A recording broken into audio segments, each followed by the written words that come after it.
working as naturally. They don't come early. They don't come on time. Naturally, they don't come on time. People go tire you very quickly. What guy, I want to say something.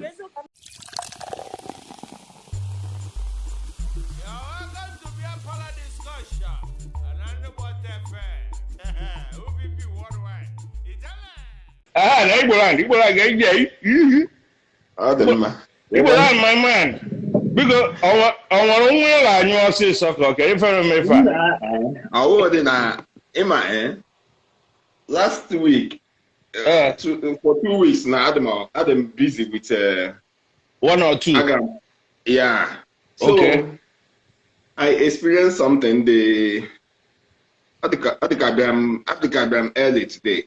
Can I happen to call him back or him to you?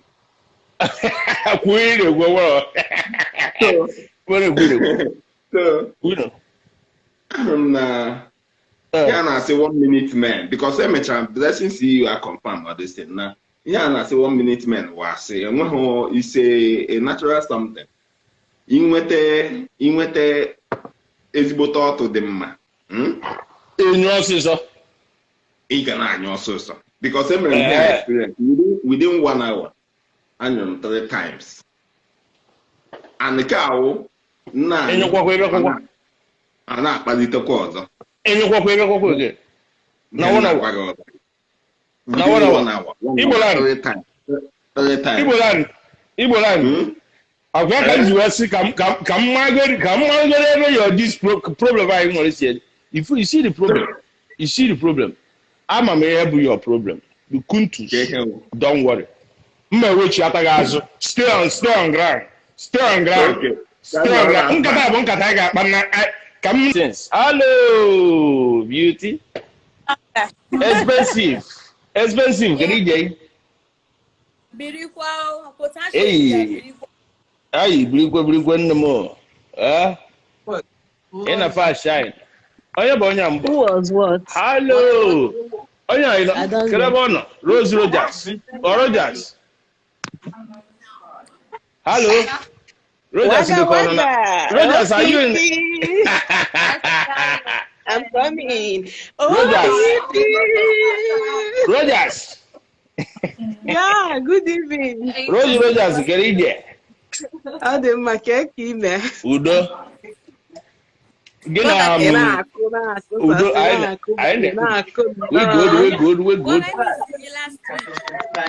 Oh, you missed last week. It's not a problem. I know here. We're back again. Man, I know where if an men Casey Jersey. Udo, moreover. I know Nanda Mother your pants that I trust you too. Wouldn't get your pants. I may a Nana, Anna, may pant. I didn't make pants in them, but not a kind. I don't wear pants. No, I know it today now. Casey Jersey. Can I help you focus on past tense or future? I'm talking of present tense. You pant ever, you know. You don't pant, you. You don't pant. I can't find. So I'm talking to two naked girls. I don't wear pants, right? No. Oh, I'm a gamma. Oh, I'm a gamma. Need a pants. What? Oh, hello, beautiful Santi. Hello. Ndani kufanya tawa pink. Ndani kufanya tawa pink. Hello, beautiful Santi. No, on a more serious note, I'm serious. Imanatabu Friday. I just know Japan, Osakashando. If from Oyo Buna Basasi, Mandi no na Oyo Buna Joseph, Nai Oringe, Buga, and Yoring. He can't talk. Someone is saying hello.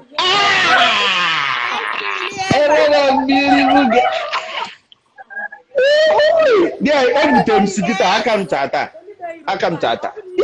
What's one one daughter? So, even when the screen now, when my brown nipple, I have pink nipple, I want daughter with a pink nipple. Opposition. Enne.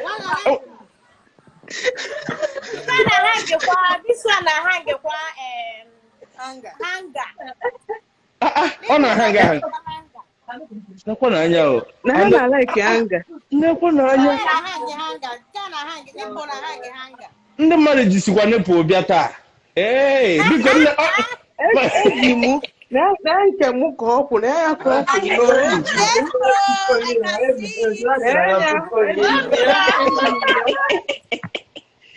Fire service. Biko onye nke bịara ọfụrụ, nne bịara ọfụrụ, welcome.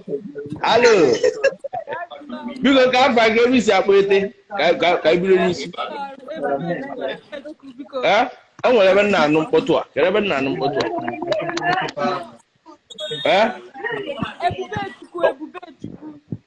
Ebe Chukwu ka ebe isi agbọ. Ka ebe nọ. Cyprus. Okay, Cyprus. Oh. Ní Cyprus ọ na-araba aja otu.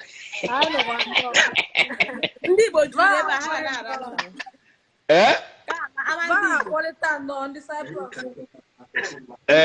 Ha na-akpọlite. See my people, see my Liberian friends. Say hello. Hello! Na-ekwe n'anya, even ndị Liberia. Na-ekwe na ife anyị. Na-ekwe na ife anyị.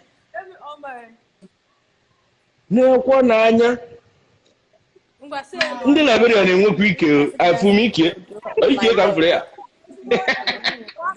Biko sinyekwa m ndị ị na-atụkwa enyekwa m ndị abụ pink nipple a onne iwe ga-adụ agụ.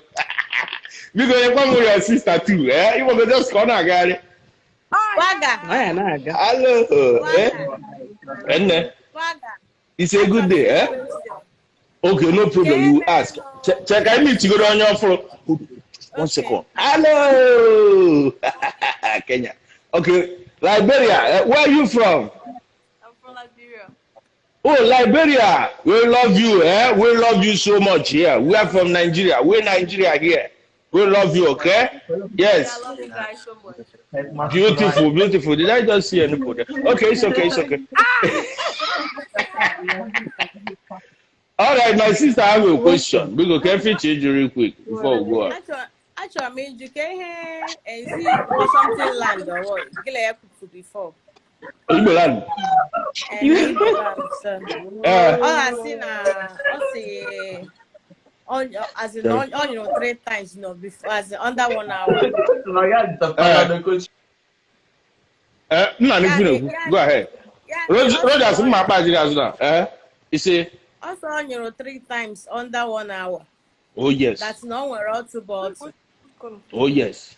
That's not my good on na hope. Oh, you go to her. So yes. Oh, what can I know? For 1 hour self. For another Chalo. On a roof for 1 hour. Yeah, also on 3 times for 1 hour. As in okay, man, jog. On one work a lot for 1 hour. Yes. 1 hour. Wow. Yes. Yes. I'm a witness. Yeah, I'm a witness. I'm telling you. I put that. Confirm one. I don't work. I'm miss here up. It's again. I need to test that man where they stay 1 hour. Bia kọwara m ọfụma ife menụ ka anyị kpaa anya ka ọ bụrụ nkata ka anyị were nwayọ. Isiri ifuru go 1 hour. Yes, na countless times, yes. My dear, ifuru go 1 hour nne. 1 hour. Ya no ru 1 hour manyukwa. Okay, chọrọ ka njọ gị expensive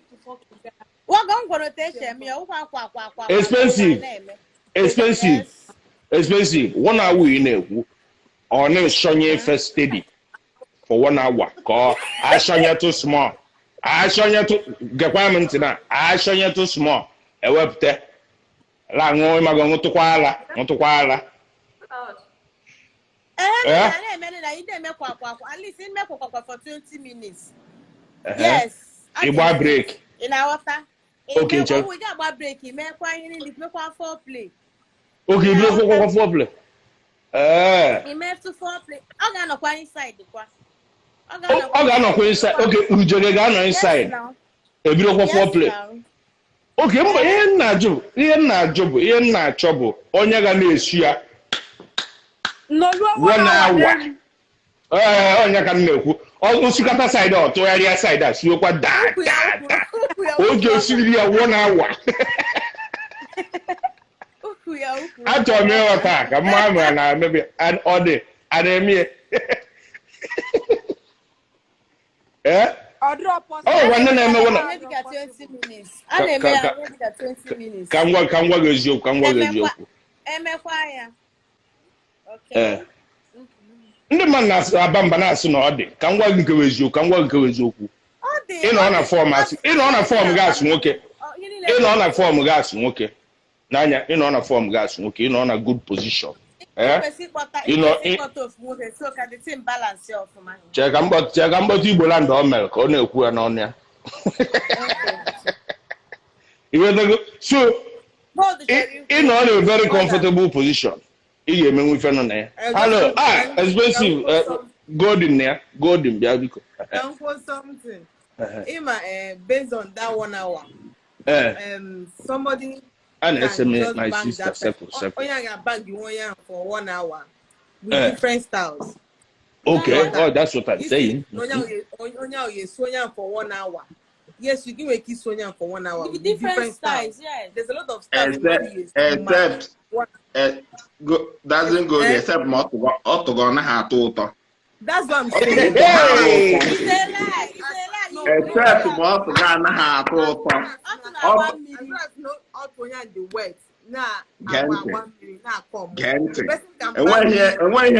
Enweghị nwoke ga-ara nwaanyị as far as na ọtụ ahụ ụdịka mere last week enwere ọtụ ị ga-enweta ahụ agaghị anọdụ ofu ebe se na-agwa gị ụla iti hara amụ your body ahụ ga-enwekwu n'okwu ebe nwaanyị na-ejide onwe ya and ọka nwaanyị si were ya ati ya eme ka nwoke wee kọọ ma ọsịsọ akwema na nwere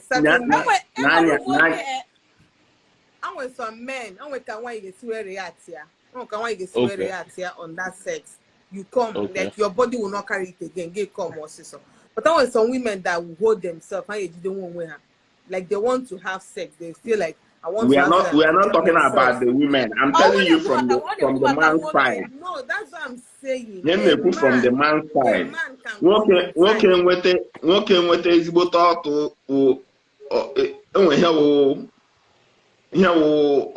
that is enwe auto you know those kind of things. You nwete the real one over your side. When you get many in all the 10 minutes, safe in Nagahan. I'm telling you.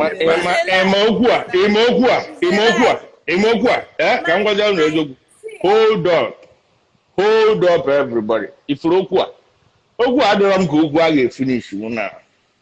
Because I don't show Igbo land again. I don't want to show no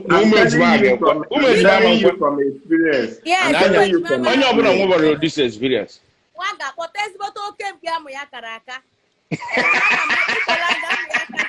Amu ya yola poto nda 30 years. Ka ngwa eziokwu. My brother, on a form, nwoke on a form. Imago on a form, you got you at least 30. Igbo land, You got you 30 minutes 1 hour. Okay. Igbo land, one gets not telling you advice before we move on. I want advice in need. Igbo land. Because him na is from experience. Except excuse me. Enwe him chọrọ ịgwa gị ịma na enwere nwaanyị nwoke ga na-ara ọ na-eji imagination onye ọzọ na-arụ onye ahụ do you believe that ndị ahụ ndị na-last long for example now I can sleep with somebody maybe I like it onye ahụ the imagination onye ọzọ na-arụ onye ahụ then I can stay long. Okay, okay. Aghọtara m ị na-ekwu Igbo land ka eme ihe a ka ọ na-edo anya Igbo Igboland enwego mgbe ị ga-alago otu without enyo ịlago some enyo ọsịsọ. Yeah, ana m eme some ihe m chọrọ ịkọwara gị ụna meet onye dịla m ya nna enyo ọsịsọ. Okay, meet kwanụ nke na ahụ m na-achọ ebili ọsịsọ kwa. Okay, ma ọ gacha ya gacha ya ebiliekwa ọzọ. Bet ya ruo onye nne enweghị mmasị n'ebe ọ nọ enwere ike ịnọ ọdụ and mụ achọkwa enyo n'ebe onye ahụ nọ mbịa chọwa imagination nwaanyị nara before. Okay, you need mental pictures iboro that is the thing. So it's not about fitness or anything. I'm telling you the fact. Okay. Got noted. No, enwere incident chọrọ inye Igboland advice.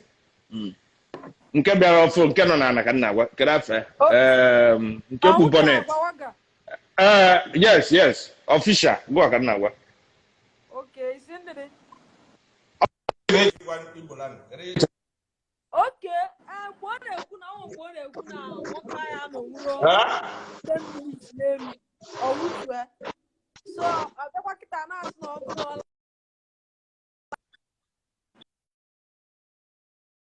Ọga nwoke ya no nwuro 10 minutes. Ndị ọka fino ogolo si okay, ọ egbo Mastercraft gosi na ya chọrọ 1 minute man. So, okay. 1 minute man, no dey talk. Oga. If ọ na-ekwu bụ n'anya if ọ na-akọwa bụ chere hold on. Ihe na-akọwa dị iche from what I'm saying. You are not understanding what I'm saying. If Igboland na-akọwa chere o nwere French. Chere Igboland na-ekwu si na enwere ike ọ bụrụ na ndị na-adịghị anyụ ịsọ for you.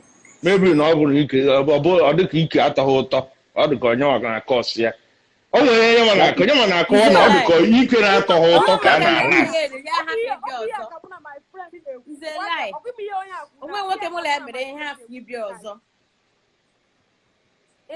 I'm telling you from experience. This thing ọbụrụ maka na ike onye na atọrọ ụtọ.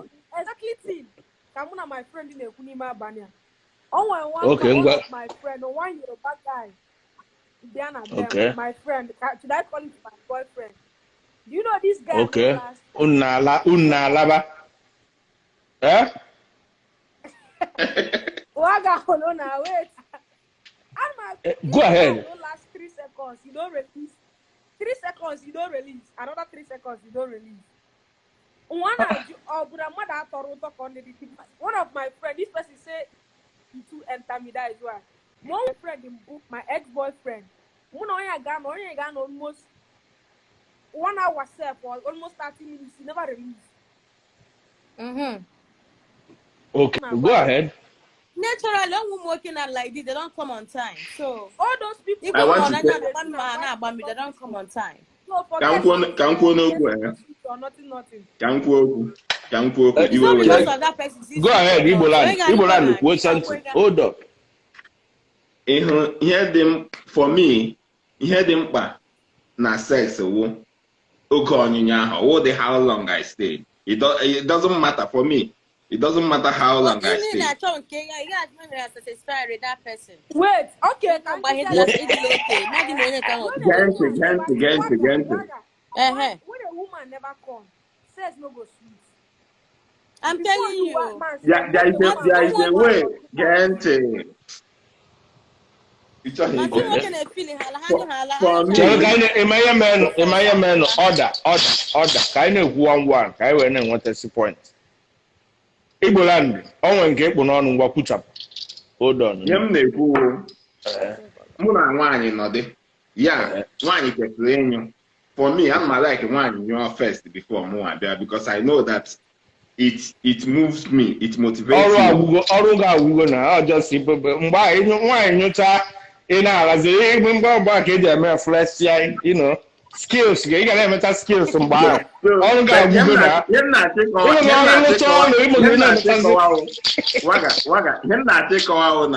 our foundation can a good there.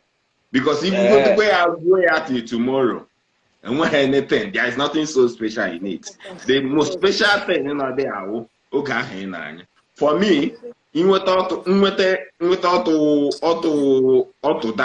know, and my also, and that is the fun of it. I don't care how long I stay, except more that connection or that here. Then we can and I will not come. Yeah, and when then they meet, I don't come so easily. But in who I don't know him.